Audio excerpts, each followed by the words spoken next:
मंगल की रात 8 बजे ईरान पर बड़े हमले की धमकी। ट्रंप ने ईरान को दी गई डेडलाइन का वक्त बता दिया।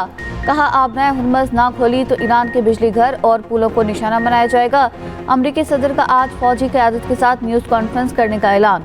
अमरीकी सदर आबनाए हुर्मुज़ खुलवाने के लिए गालियों पर उतर आए। सोशल मीडिया पर इंतहाई बेहुदा और नाजेबा ज़बान का इस्तेमाल ईरानी क़यादत को पागल करार दे दिया। कहा, मंगल को ईरान में पावर प्लांट और ब्रिज डे होगा। ईरान में बिजली घरों और पुलों को एक साथ निशाना बनाएंगे। आबनाए हुर्मुज़ खोलो वरना जहन्नुम में धकेल दिए जाओगे। बस देखते जाओ, ईरान में ऐसा मंजर देखा जाएगा जो पहले कभी नहीं देखा गया। अमरीकी मीडिया से गुफ्तगू में ट्रंप ने कहा, मेरे ख्याल में ईरान से मुआहिदा हो जाएगा। अगर ईरान ने मुआहिदा ना किया तो उसे तबाह करेंगे। मुआहिदा ना होने पर ईरानी तेल पर कब्जे की धमकी भी दे दी। अमरीकी सदर के अपने 2 पायलट्स को बाजियाब करवाने की तस्दीक। कहा, ईरानी पहाड़ों की गहराई से शदीद जख्मी और बहादुर F-15 के अफसर को बचा लिया। ईरानी फौज इस अफसर के बहुत करीब पहुंच गई थी। दूसरे ऑपरेशन में अमरीकी फौज के पायलट को दिन की रोशनी में बचाया।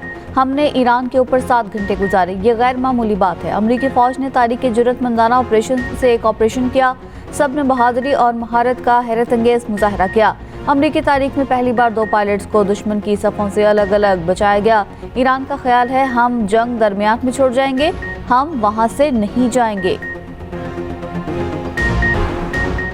ईरान ने ट्रंप की डेडलाइन मुस्तरद कर दी। ट्रंप के बयान पर ईरान का सख्त रद्द-ए-अमल भी सामने आ गया। कहा, अमरीकी सदर ट्रंप घटिया जबान के इस्तेमाल पर उतर आए। ट्रंप पागलपन का शिकार हो चुके। ईरानी वज़ारत ख़ारिजा के तर्जमान इस्माइल वक़ाई का कहना है, ट्रंप के बयानात उनकी मुजरिमाना सोच के अक्कास हैं। ईरान के जिस इंफ्रास्ट्रक्चर को निशाना बनाया जाएगा, मशरिक़ वस्ता में अमरीका के उसी इंफ्रास्ट्रक्चर को नुकसान पहुँचाएंगे। ईरानी सुप्रीम लीडर मुश्तबा खामनई के सीनियर मुशीर अली अकबर वलायती ने कहा, मुज़ाहमती महाज की मुत्तहिदा कमान बाबुल मंदब को भी आबनाए हुर्मुज़ की तरह देखती है। व्हाइट हाउस दोबारा गलती ना दोहराए। आलमी तिजारत और तमन्नाई का बहाव एक ही वार से मफलूज हो सकता है।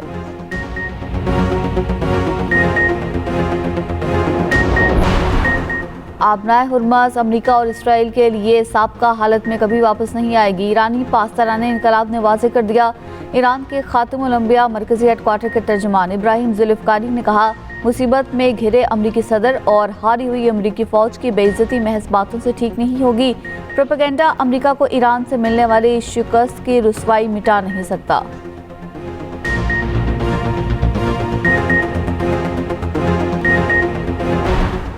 अमेरिका को अल्टीमेटम नहीं देने चाहिए। व्हाइट हाउस को अल्टीमेटम की ज़बान तर्क कर देनी चाहिए। रूस का मुतालबा। ईरानी हमअनसब से गुफ्तगू में रूसी वज़ीर ख़ारिजा ने कहा, अमेरिका को सूरत हाल की बेहतरी में अपना किरदार अदा करना होगा। सूरत हाल को मुज़ाकरात के रास्ते पर वापस लाना होगा। उम्मीद है तनाज़ा कम करने की कोशिशें नतीजा खेज़ साबित होंगी। सरगई लारूफ मजीद बोले, फ़रक़ैन को सिफारती कोशिशों को नुकसान पहुँचाने वाले इक़दाम से गुरेज करना चाहिए। इससे पहले चीनी वज़ीर ख़ारिजा वांग यी ने रूसी हमअनसब सरगई लारूफ से टेलीफोनिक रब्ता किया। वांग यी ने कहा कि आबनाए हुर्मुज़ के बहती रास्ते की बहाली जंगबंदी से ही मुमकिन है।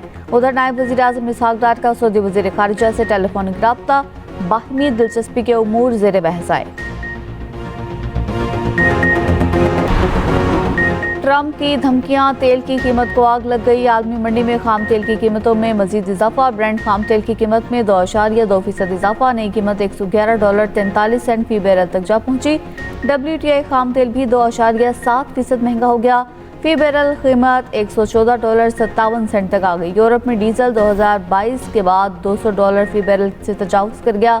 बरतानिया और फ्रांस में पेट्रोल 30% महंगा हो चुका। ईरान की इसराइल पर मिसाइलों की बरसात, इसराइली शहरों में तबाही, हर तरफ आग ही आग। दिमुना में इसराइली पेट्रोकेमिकल तंसीबात पर हमला। ईरानी मिसाइल ने हैफा की 7 मंजिला इमारत को ज़मीन बोस कर दिया। ईरानी मिसाइल लगने से 4 इसराइली जख्मी, एक की हालत शीशनाक। रेस्क्यू ने मुतादिद अफराद के मलबे तले दबे होने का खदशा जाहिर कर दिया। अमरीकी सदर ट्रंप की गालियों पर आलमी मुबस्सरीन भी हैरान। CNN का पैनल दंग रह गया। एंकर ने इंफ्रास्ट्रक्चर पर हमला जंगी जुर्म है करार दिया। न्यूयॉर्क टाइम्स के रिपोर्टर जोलान ने कहा, ट्रंप मुतज़ाद बयानात दे रहे हैं। आलमी उमूर के माहिर ब्रेट मैगर का भी तनकीद। कहा, ऐसी ज़बान इस्तेमाल करने से ट्रंप को डील नहीं मिलेगी। स्काई न्यूज़ पर मुबस्सिर टेरा ने कहा कि ऐसे बयानात से ट्रंप की फ्रस्ट्रेशन जाहिर होती है। ट्रंप के इक़दामात ने ईरान को और भी शेर कर दिया। क़यादत के लिए मौत अज़मत का निशान बन चुकी। ट्रंप हर चीज़ पर डील चाहते हैं। फौजियों को बाजियाब कराने का अमरीकी ऑपरेशन नाकाम हुआ। ऑपरेशन में 2 अमरीकी C-130 और 2 ब्लैक हॉक हेलीकॉप्टर गिराए गए। ईरानी पासदारा ने इनकलाब का दावा। ईरानी खबर एजेंसी फारिस ने तबाह C-130 की वीडियो जारी कर दी। ईरानी स्पीकर कालिबाफ ने अमरीकी तैयारे की तबाही की तस्वीर शेयर कर दी। लिखा, अमरीका को मजीद 3 ऐसी फतूहात मिली तो वो मुकम्मल तबाह हो जाएगा। पासदारा ने इनकलाब ने कहा कि अमरीकी तैयारे अमरीकी फौजी अफसर की तलाश में शरीक थे। न्यूयॉर्क टाइम्स के मुताबिक वेपन अफसर को निकालने के लिए आए 2 ट्रांसपोर्ट तैयारे फंस गए। कमांडोज ने दोनों खराब तैयारों को तबाह कर दिया ताकि ईरानियों के हाथ न लगे। 3 नए तैयारे भेजकर अमरीकी एहलकारों को निकाला गया। अमरीकी टीवी के मुताबिक एयरफोर्स एहलकार मुबैना तौर पर एक ऊंची चोटी पर चढ़ गया। 48 घंटे तक वहीं छुपा रहा। अमरीकी एहलकार ने या तो खुफिया राब्ते का तरीका इस्तेमाल किया या फिर एक इमरजेंसी सिग्नल फाल किया। इससे पहले सर्च मिशन के दौरान ईरानी फोर्सेस ने एक F-10 तैयारा भी मार गिराया। एक हेलीकॉप्टर भी निशाना बना जो बच निकलने में कामयाब हुआ। रेस्क्यू मिशन के दौरान झड़पों में ईरानी कबाइल के 9 अफराद शहीद और 8 जख्मी हुए। ईरान पर अमरीकी और इस्राएली हमले में ईरानी कमांडर ब्रिगेडियर जनरल मसूद शहीद। ईरान में शहरी इंफ्रास्ट्रक्चर पर हमले। ट्रंप ने तेहरान पर बमबारी की वीडियो शेयर कर दी। ईरानी फौज के कई आला कमांडर्स को शहीद करने का दावा। अमरीकी मीडिया के मुताबिक हमलों में 50 से ज़ायद सीनियर ईरानी अहदेदार शहीद हुए। ईरानी हुकाम के मुताबिक जंग के आगाज से अब तक 30 से ज़ायद यूनिवर्सिटीज़ पर हमले किए जा चुके और दबील पर हमले में 3 अफराद शहीद और 3 जख्मी। लेबनान में हिजबुल्लाह से झड़पों में एक और इस्राएली फौजी मारा गया। इस्राएली फौज का कमांडो अहम हिजबुल्लाह कमांडर की गिरफ्तारी के दौरान हलाक हुआ। हिजबुल्लाह से जंग में 11 इस्राएली फौजी मारे जा चुके। उधर हिजबुल्लाह का इस्राएली फौजियों पर मुतादिद हमलों का दावा। कहा, शुमाली इसराइल और जनूबी लिबनान के साथ सरहद के साथ हमले किए। धमाका खेज हालात जनूबी लिबनान के कस्बे शमा के करीब नस्ब थे। एनीता के कस्बे के करीब इस्राएली फौज के ठिकानों और इज्तमात पर रॉकेट दागे गए। क़याम हरासती मरकज के मशरक़ में इलाके को निशाना बनाया गया। शुमाली इसराइली कस्बों नहारिया और मेटोला की तरफ रॉकेट फायर। शुमाली इसराइल में मेरोन एक operations command and control base को टारगेट किया गया। वज़ीर-ए-आज़म शहबाज शरीफ का मुश्किल घड़ी में आवाम को किसी सूरत अकेला ना छोड़ने का अज़म। कहा, पेट्रोल लेवी में फिलफोर 80 रुपये फी लीटर की कमी की। टोल टैक्स में सामाही 25% इजाफा भी वापस ले लिया। मुश्किल वक्त में जिस हद तक मुमकिन है अवामी रिलीफ के लिए इकदाम कर रहे हैं। बलोचिस्तान हुकूमत ने कौमी पैकेज के लिए तयशुदा रकम जमा करा दी। जुलाई के तहसीन है। सब्सिडी के नफाज पर पेश रफ्त इजलास में गुफ्तगू करते हुए वज़ीर-ए-आज़म ने कहा, पाकिस्तान रेलवे 6 अरब रुपए की सब्सिडी फराहम कर रही है, जिसकी बदौलत मुसाफिर ट्रेनों और माल गाड़ियों के किरायों में किसी भी किस्म का इजाफा नहीं किया जा रहा। 3 हफ्तों में 129 अरब रुपए का अवामी रिलीफ पैकेज दिया गया। मुसाफिर बसों को 1 लाख, मिनी बसों वैगनों को 40,000 माहाना सब्सिडी दी गई।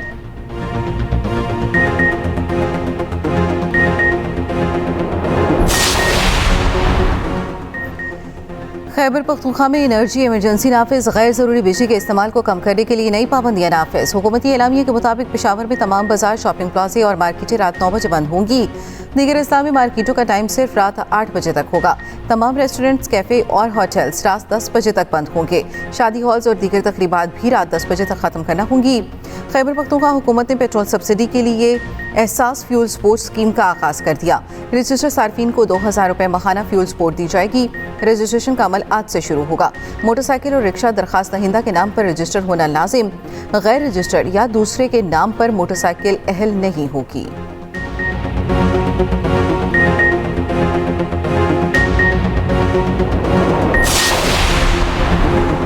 ट्रांसपोर्टर्स के जरिए आवाम को रिलीफ पहुंचा रही हैं। जंग बढ़ने से पहले वाले किराए नाफिजुल अमल होंगे। बस, कोस्टर, स्कूल वैन्स के किराए नहीं बढ़ने देंगे। रूट, खर्च और ईंधन के हिसाब से मदद करेंगे। वज़ीर आला सिंध मुराद अली शाह की न्यूज़ कॉन्फ्रेंस। कहा, बिजली, गैस और पेट्रोल की बचत बहुत ज़रूरी है। चाहता हूँ पेट्रोल की बढ़ती कीमतों के बावजूद आवाम को रिलीफ मिले। बलूचिस्तान में तमाम मार्केटें और शॉपिंग सेंटर्स रात 8 बजे बंद करने का ऐलान महकमे दाखिला बलूचिस्तान ने एलामिया जारी कर दिया। दवाखाने, तंदूर और नान भाई इस पाबंदी से मुस्तस्ना करार। शादी ब्याह और दीगर तकरीबात रात 10 बजे तक ख़त्म करना होंगी।